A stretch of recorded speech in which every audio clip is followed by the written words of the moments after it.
et à la direction de l'école de la cause freudienne appellent à faire entendre des voix diverses. Elles ont en commun de s'élever pour faire front à ce que chacun d'entre nous ressent comme une menace, pour nous alerter et nous demander à chacun d'être à notre tour une voix qui alerte.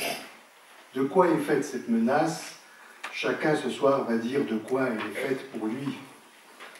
Si nous sommes otages du système, selon le terme de la novlangue du FN qui semble être passé maintenant dans notre parler commun, si nous devons nous libérer du système, faisons appel à qui s'en accepte et sera par là en mesure de nous en sauver. Le système et le sauveur font ainsi, si je puis dire, système.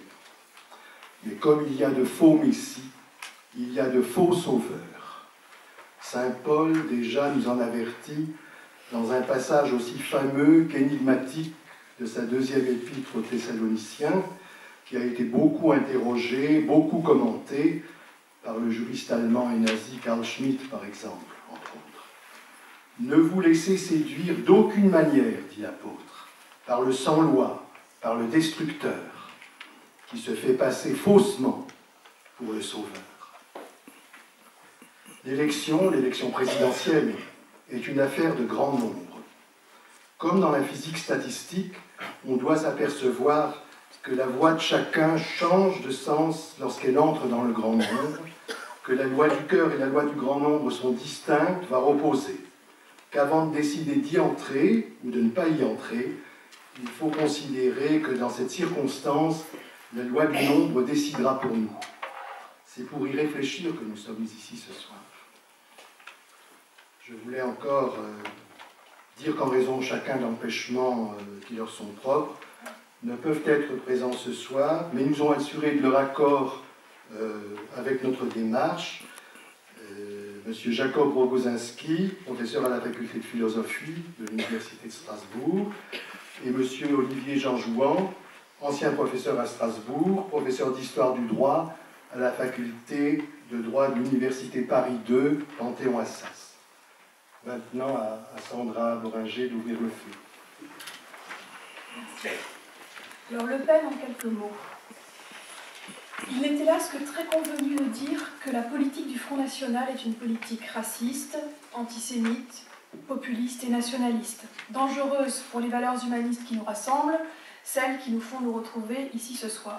Oui, il est très convenu de dire cela, et pourtant il faut le dire et le redire en mettant en avant les enjeux concrets de cette politique, les mots M-A-U-X qu'il charrie.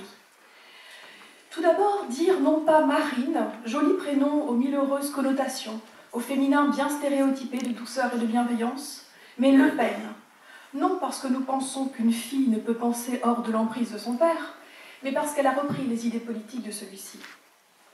Quels autres mots? Révisionniste, les événements des derniers jours sur la contestation de la responsabilité de la France dans la rafle du Veldiv font remonter les souvenirs des douloureux débats des années 80 autour du nombre de victimes de la Shoah. Cynique, elle ferait presque mieux que son père.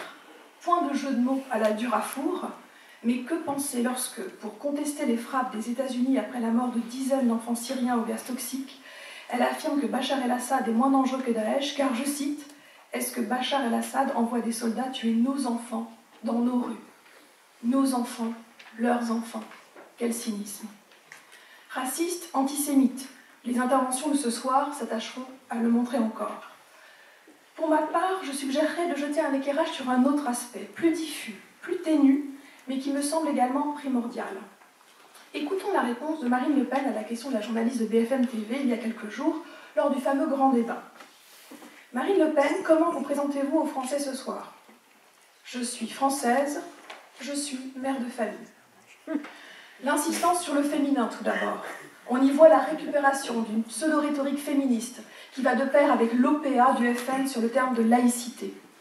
Le message est dans le féminin. Fière d'être une Française, certes, mais fière d'être une femme. Voici Le Pen se positionnant dans le champ de la lutte pour le droit des femmes. Je cite le programme du FN. Engagement numéro 9.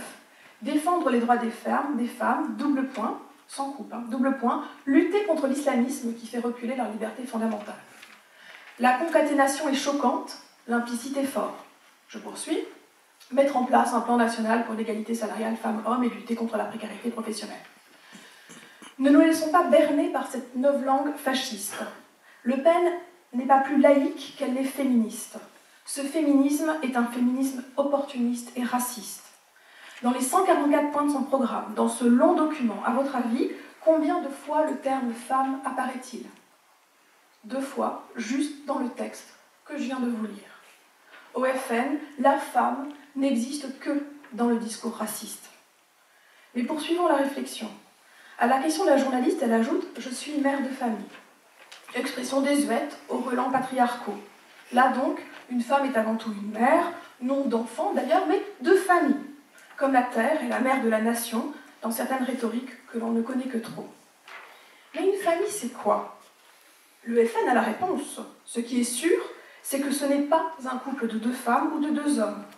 La disposition numéro 87 du programme du FN annonce, tout en subtilité, la création d'une union civile, je cite, « remplaçant le mariage pour tous ».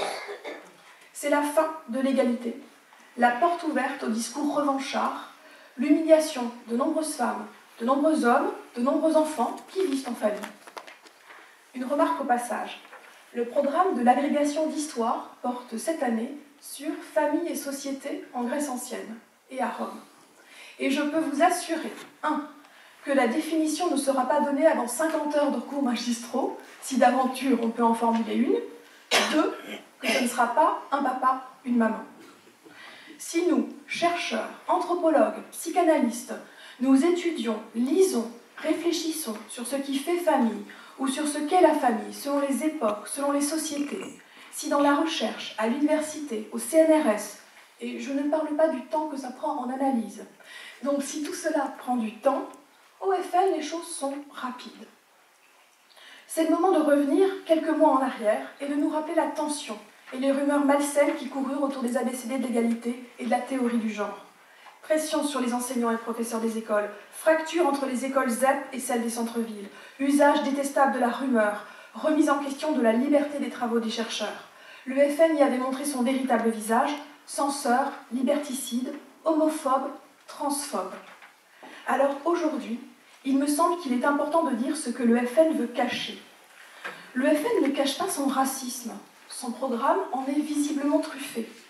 Il ne cache même pas son révisionnisme et son antisémitisme. Les récentes déclarations de Le Pen le rappellent. Mais, pour des raisons électoralistes, le FN cache son sexisme sous un faux féminisme matiné de racisme.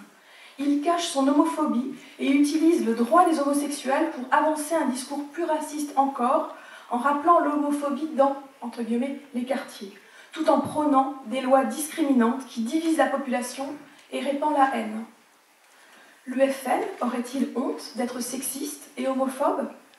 Alors, faisons honte au FN. Le Pen est raciste, antisémite. Le Pen est sexisme et homophobe. Honte au Front National.